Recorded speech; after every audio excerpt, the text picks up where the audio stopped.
Hello everyone. In today's lecture, we are going to study about the solid state. Solid state, it is one of the most important states out of the three different states of matter. Solid state, solids, they are widely used in all the things that you see around us. In semiconductors, mobiles use semiconductors, right? The packaging material or anything you may speak of, the solids are most important part. So what make solids an important part of so many things that we see around us? So in this chapter we are going to see in details the various properties, the various features of the solids which make them so much important in our everyday life. To begin with, I'll introduce you to some of the terminologies which are important related to this chapter. The first one being the three states of matter, right? You all know very well there are three states of the matter: solid, liquid and gas. Solids are the one which we are interested in this chapter. The next terminology we have is intermolecular force and intermolecular distance. Intermolecular force, it is a force between the participating molecules. If you say solids, in solids the participating molecules or atoms, right, they are very close to one another. The intermolecular distance is very small. In case of the liquids, the intermolecular distance is large, and in case of the gases, the intermoleculars are very, very large. So intermolecular force in case of the solids, it is large, and the intermolecular distance in case of the solids, it is small, or you may also say that it is the least. Cohesive force, it is a force between the same type of the particles or same type of the molecules. Let's say you have a water in the bucket, the molecules of the water, right, all the molecules of the water, that is H2O, all such molecules, they are attached to one another, or they interact with one another, or you may say that they are attracted to one another with the help of the cohesive force. So cohesive force, it is a force of attraction between the same type of particles. Particles, you may also say molecules. Then the adhesive force. Adhesive force, it is a force between the different type of the particles. Different type of the particles or different type of the surfaces, you may say, or different type of the molecules, you may say. For example, if you have ever closely gone through the packet of Fevicol, right, on the Fevicol or on the glue or any other binding material, if you see, you may observe that it's written adhesive. So what do we mean by adhesive? Adhesive, it is a word used for the substances which combine two different surfaces. Let's say if you want to paste paper on this board, how will you do it? You will apply Fevicol on the paper, right, and then paste over it. After drying, you may see that the paper is firmly attached to this board. So adhesive force, it has bounded the paper and the board, both of them being two different surfaces together. So adhesive force, it is a force between the two different type of the particles. Then van der Waals force. Van der Waals force, it is a weak force which comes into existence in the case of the non-metallic elements, especially gases, gaseous molecules, right? If we take hydrogen, then the two hydrogen molecules, they interact with each other. That is the force of attraction between them. We call it as a van der Waals force. It is a very weak force found mostly in the case of the gases, and that is the reason why van der Waals force being weak is the reason that why gases they occupy a large amount of volume, or that is the reason why the molecules of the gases are far apart.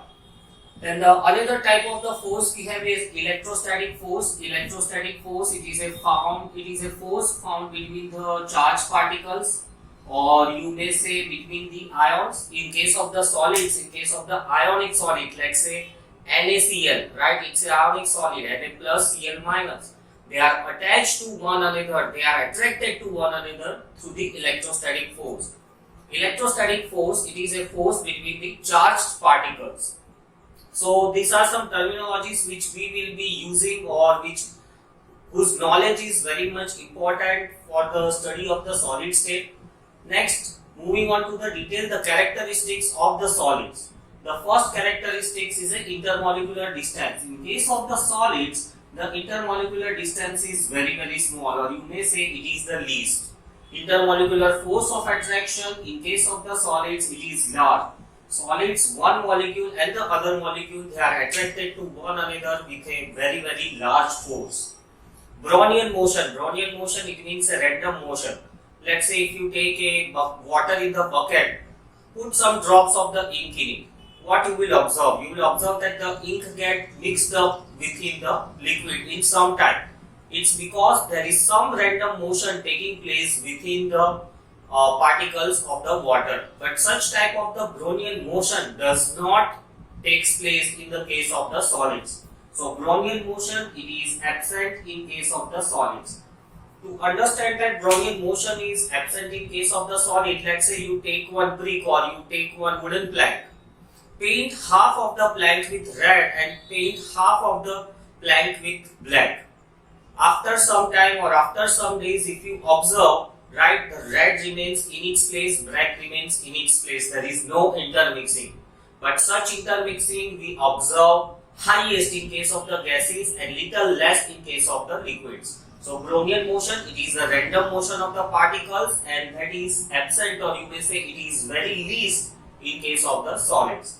Rigidity. Rigidity means do not get deformed under the application of the external force. So rigidity is very high in case of the solids, right? This ball being a rigid, if I apply the force, it does not get deformed, it does not changes its shape easily. When I say it does not get deformed, I mean that by the application of mechanical force. If you apply force with some machines, right, for sure its shape may change.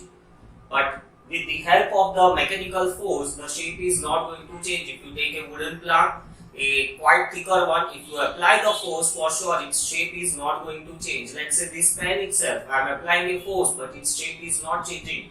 So I will call this pen as a rigid. So rigid substances are those substances whose shape does not change even on application of the external force. So solids, they are mostly rigid in nature. The rigidity is very high. Solids, they do not change their shape on the application of external force. Density in case of the solids is also high, right? Within a very small space, large number of molecules are packed up. The intermolecular force being large results in the packing of molecules very near to one another, resulting in the higher density. Compressibility, very low. Solids can't be compressed. Let's say once again, if we take the example of this pen, I try to compress. It's not possible.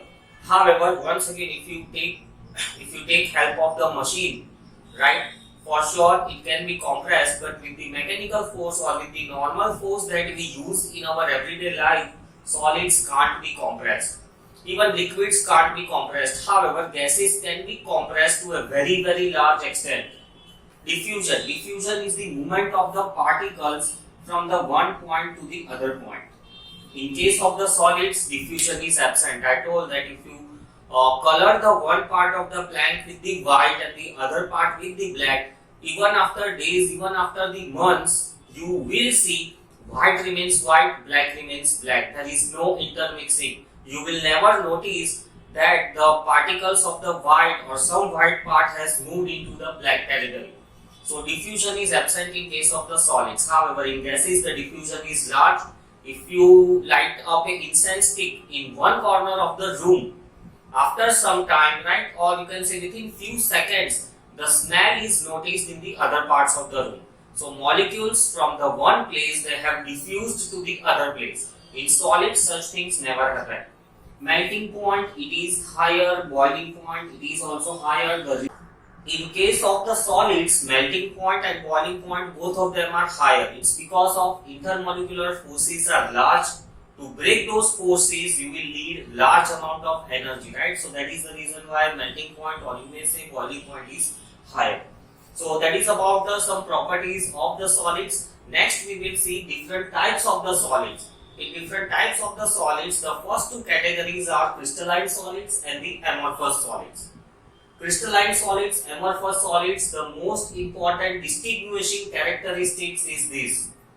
crystalline solids, they have a long range order, whereas the amorphous solids, they have a short range order. What do we mean by long range order? What do we mean by short range order? In case of the crystalline solids, the properties are observed same throughout the crystal. That is, let us say if you take a crystal, if you take a crystal of salt, right? If you heat it from the one side, let's say it melts at 98 degrees centigrade. If you heat it from the other end, for sure it will melt at 98 degrees centigrade. So that is the meaning of the long range order. The same properties are observed at all the parts of the crystal. Even if you break it down into smaller parts, once again you will observe that its melting point or its boiling point remains as it is. But in case of the amorphous solids, it's not so. Its melting point may appear something different in the one corner, and if you take the other part, the melting point may appear different. So amorphous solids, they are a short range solids. Short range solids in the sense that properties do not extend to a longer range. Let us see some more differences. I have written a comparative study between crystalline and amorphous solids, so you may remember them very easily.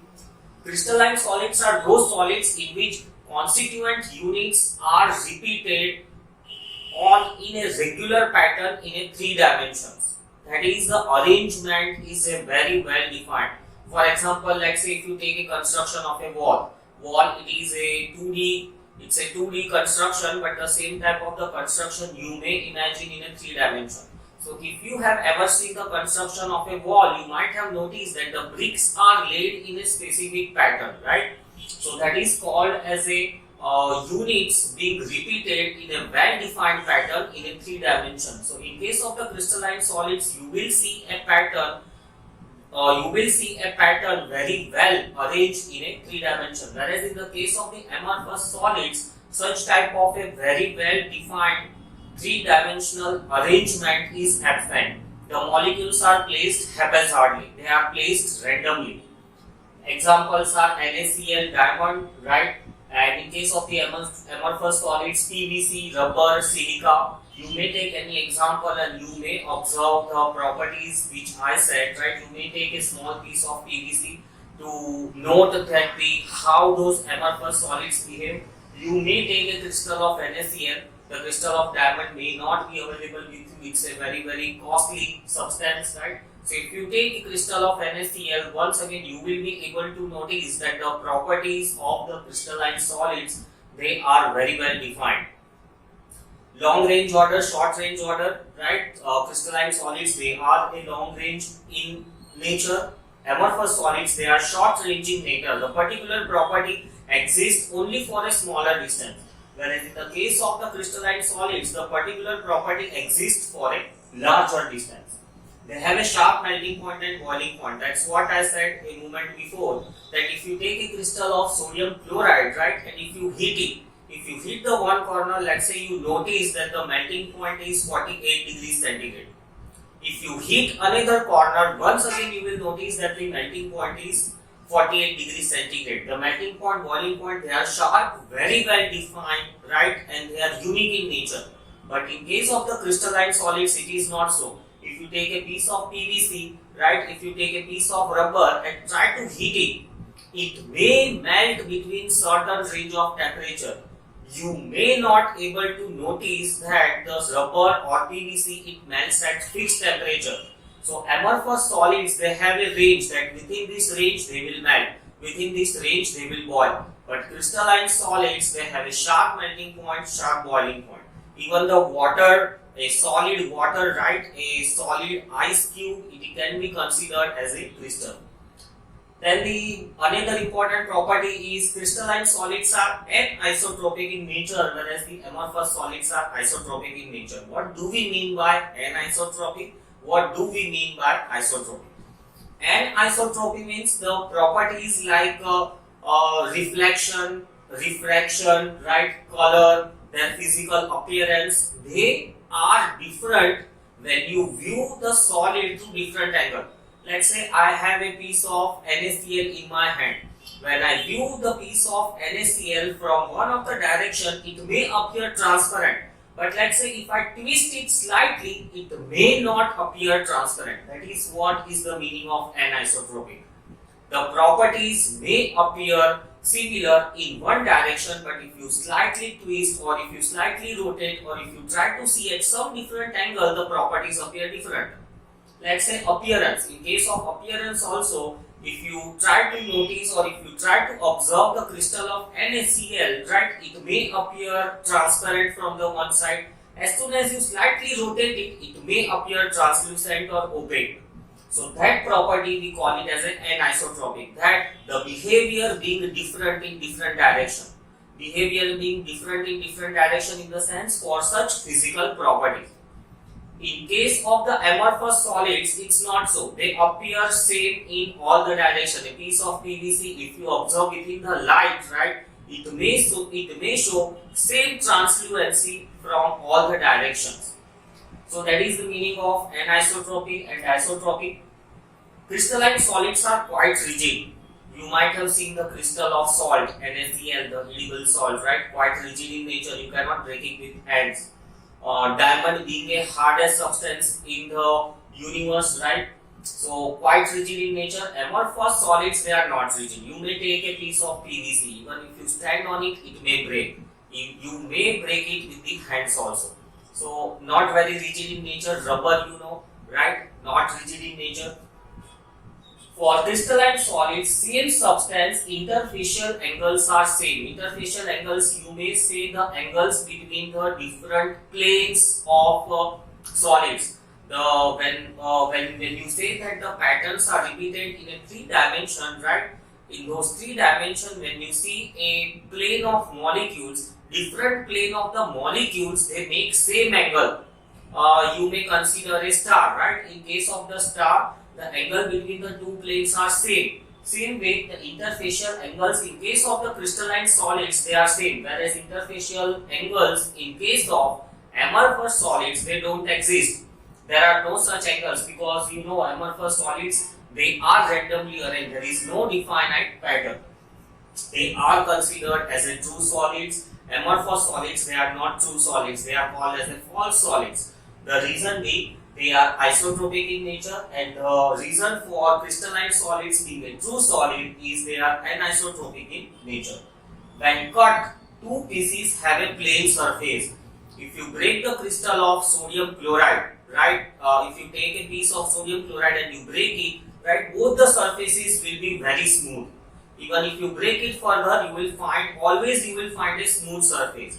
Instead, if you take a rubber, a eraser, and if you break it, you will see that both the surfaces are rough in nature. So that is one more important difference between the amorphous solids and crystalline solids. Crystalline solids, when broken, they form a smooth surface. Amorphous solids, when broken, they form a rough surface. Then they are non-compressible in nature. Sodium chloride you can't compress, diamond you can't compress, whereas amorphous solids are quite compressible. Right? Rubber, if you press, it gets compressed. PVC, if you press, it gets compressed.